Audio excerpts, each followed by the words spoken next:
Hello सांगमाने तो आज आम जाऊँ माँ उकुली पीठ को दर्शन करने को।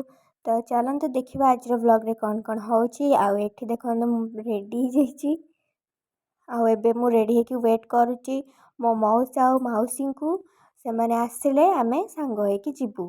तो चलते स्टार्ट करवा आज व्लॉग। तो देखो ये आम समस्ते बाहर जाइचु माँ उकुली पीठ को। आउ बाटर टे भोक लगुला टे दहीबरा खाई समस्ते मिसिकी। आउ तापर एमती मजामस्ती करू आमे पहुँची जाइथिलु माँ उकुली पीठ को। आउ सेठी पहुँच सारा पर टिके गोड़ हाथ धोई माँकर दर्शन करूँ। तापर टिके मंदिर परिक्रमा करूँ। मुझे आपण मानक देखई दूची देखंतु।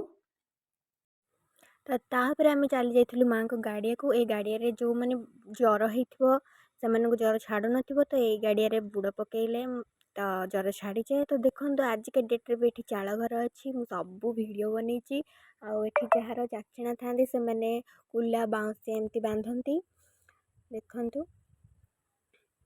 बहुत सुंदर जगह आपण मैंने भी जातु निश्चय।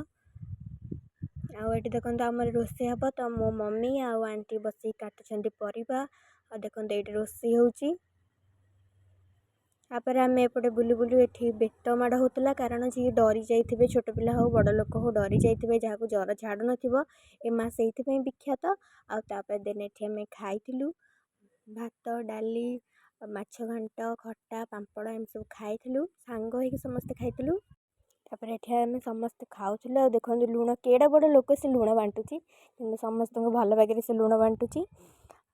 देखो आम ये समस्ते सांग ही खाऊलु। आ खाई सारा आम रिटर्न करूँ घर को। आज ब्लॉग भल लगे लाइक करूँ।